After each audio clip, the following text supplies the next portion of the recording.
네, 안녕하십니까. 마케팅 윤성호입니다. 2023년 대한민국의 엄청난 안보 위기가 다가올 것으로 예상되고 있습니다. 지금 현 정권도 북한에 대해서 강경하게 대응을 하고 있는 상황, 그리고 최근 이어지는 북한의 도발로 인해서 이 안보 상황이 매우 위중한 것으로 판단되고 있습니다. 이러한 가운데 2023년 대한민국 군대가 미래가 없는 길을 가고 있는 것으로 저는 판단하고 있습니다. 그 이유는 무엇인가? 바로 얼마 전에 2023년 병사 봉급이 병장 기준으로 100만 원으로 인상되는 일이 벌어졌습니다. 당연히 병사들도 봉급을 인상해야 되고요. 그동안 대우받지 못했던 우리 병 봉급이 올라가는 것에 대해서 매우 적극 찬성하며 우리 젊은이들이 희생하는 그 기간 동안 당연한 보상을 받는 것이 저는 매우 만족스럽습니다. 그러나 우리 군에서 가장 최약체인 바로 하사들과 병장의 봉급의 차이가 크게 나지 않는다는 겁니다. 물론 지금의 국방부 장관께서는 과거 초급 간부들의 평균 봉급이 280만 원이라는 망언을 뱉으셨지만 그거에 대한 사죄나 반성은 하지 않으셨지만 대한민국 하사들은 현재 실수령액이 150에서 160 정도로 병장 100만 원과 크게 차이가 나지 않는데요. 그것보다 병장 100만 원에 우리 대한민국은 내일 준비 지원금이라는 적금 제도가 있습니다. 이것은 이제 한 달 이자가 약 30만 원 이내로 지급되는 것으로 만약에 이것까지 포함이 된다면 병장들은 적금을 들으면 실수령액이 약 130만 원 정도가 되어서 하사들과 정말 1-20만 원밖에 차이가 안 나는 이런 봉급 수준의 차이를 보여주고 있고, 또 우리 정부는 2025년까지 병사들의 봉급 병장 기준으로 200만 원 이상으로 인상하겠다는 계획을 내보내고 있습니다. 그러한 계획과 더불어 병사들의 생활관 처우 개선을 2인에서 4인실로 바꾸겠다는 이야기도 하고 있는데요. 자, 그런데 하사들의 봉급이 제가 말씀드렸듯이 160, 170, 많이 받으면 180 수당까지 포함해서 함정이나 GOP, 격오지에 근무하는 친구들은 초과 근무 수당을 더해서 한 200 초반까지도 받는 경우도 있습니다. 하사들은 수소비를 내죠. 거기다가 2023년 밥값이 올랐습니다. 부대에서 먹는 밥값이 올랐고요.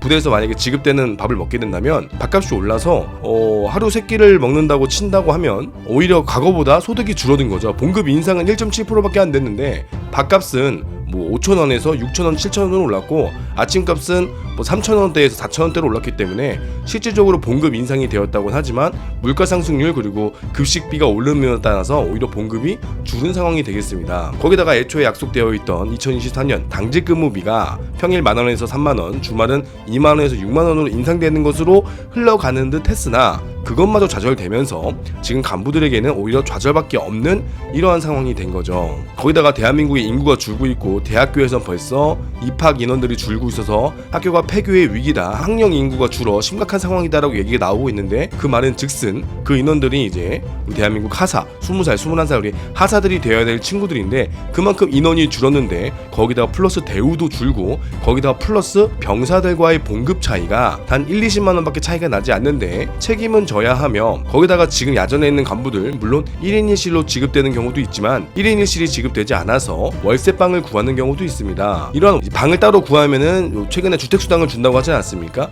이 주택수당 대상자는 만 3년 이상을 복무한 친구들에게만 주는 겁니다. 초임으로 임관한 소위 중위들이나 하사들에게는 적용되지 않는 거죠. 거기다 더욱더 재미있는 거는 정말 재미있는 거는요. 만약에 하사들이 이제 숙소가 부족하니까 지금 숙소가 정말 많이 부족합니다. 그러다 보니까 이 2명이서 원룸을 잡아서 같이 월세를 내는 경우도 있다는 거죠. 그러면 2명에게 주택수당을 지급하지 않고 1명에게만 주택수당을 지급한다. 왜? 너네들이 같이 살잖아 라는 논리로 주택수당을 1명에만 지급하고 있다고 합니다. 아니 월세가 한 40-50만원? 비싼 데는 50-60만원도 하는데 그거 쪼개가지고 30만원씩 내는 건데 30만원보다 더 주는 것도 아니면서 월세보다 더 주택수당을 주는 것도 아니면서 지금 둘이 같이 산다고 한 명만 준다는 그런 부대도 있다고 하더라고요. 정말 충격적인데 지금 우리 하사들은 1인 1실, 2인 1실도 넘어서 셋이서 한 집에 사는 경우도 있고 한 15평짜리 아파트에 4명, 5명이 사는 경우도 있는데 지금 우리 병사들은 2인에서 4인실을 추진하고 있다고 하죠. 물론 추진입니다. 아직 멀었습니다만 자 이렇게 우리 초급 장교, 초급 간부들의 처우 개선에 대한 내용은 전혀 나오지가 않고 단기복무 장려금 제가 예전에도 말씀드렸지만 그거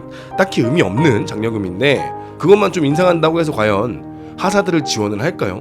거기다 2025년에 병사들의 봉급의 인상 계획은 있지만 우리 초급 장교, 초급 간부들에 대한 인상 계획은 전혀 반영되어 있지 않는 상황인데 학령 인구도 줄고 지원해줄 수 있는 장교와 부사관이 적어진 상황에서 과연 누가 장교 부사관을 지원하겠냐 이겁니다. 거기다가 사회적 인식이 군인도 좋지 않은데 거기다 플러스 요즘 군대에 병사들한테 간부들이 휘둘린다라는 얘기가 인터넷 게시판이나 여기저기서 나오고 있는 상황에서 과연 어떤 용감한 사람이 하사를 지원하겠냐는 거죠. 사실 2023년 지금 기준으로 하사를 지원하는 것은 정말 바보와 같은 짓이 아닐까라는 생각이 듭니다. 점점 더 병사들의 대우는 좋아지고 처우는 좋아지고 있는데 어떤 바보가 직업군인으로 4년이 묶이는, 심지어 의무복무도 병사들에 비해서 2배 그 이상으로 복무하는 그런 부사관을 누가 복무하겠냐 이거죠. 거기다 사회적 혜택이 있습니까? 전역 후에 취업 말선이나 전역 후에 연결되는 것이 있습니까?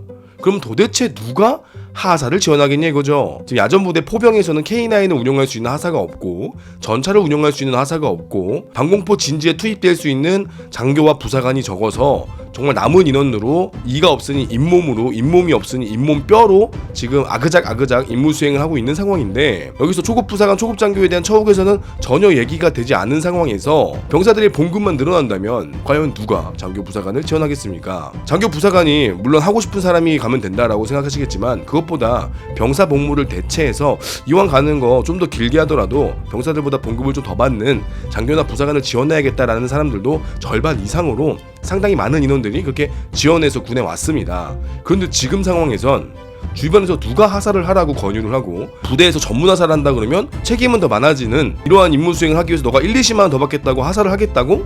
라는 분위기가 나오면 도대체 우리 하사들이 작년에도 임관해야 되는 인원 대비 거의 3분의 1 이상이 부족했는데 과연 2023년 하사들이 모집이 될 것인지, 병사들의 봉급 처우 개선도 중요하지만 지금 지원해야 되는 하사 그리고 소위들에게 어떠한 혜택을 줄 것인가, 이들을 어떠한 유인책으로 끌어들일 것인가, 그리고 지금 복무하는 군인들이 자긍심을 갖고 전역하지 않고 이탈하지 않게끔 어떻게 부여잡을 것인가 라는 고민을 해야 되는데, 과연 지금 정책을 내리는 위에 계시는 선배님들, 국방부 장관님이나 그 밑에 있는 선배님들께서는 과연 이러한 걱정을 하는지, 아니면 어차피 난 좀 있으면 전역하니까, 난 좀 있으면 그만두니까 국방부 장관 뭐 평생 하는 거 아니니까요, 네 알바노라는 생각으로 하고 있는 건 아닌지 너무나 심히 걱정이 되는 상황입니다. 대한민국 군대는 2014년 임병장 윤일병 사건으로 정말 많이 바뀌고 군내 가혹행위가 많이 사라지기도 했습니다.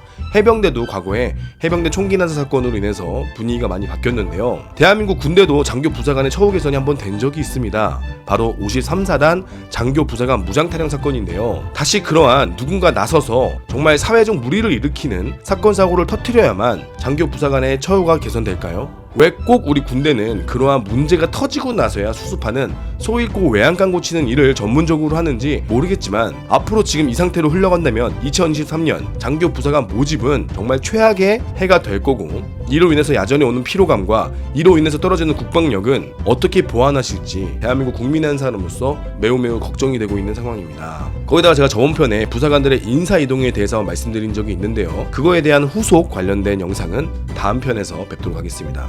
시청해주셔서 감사합니다.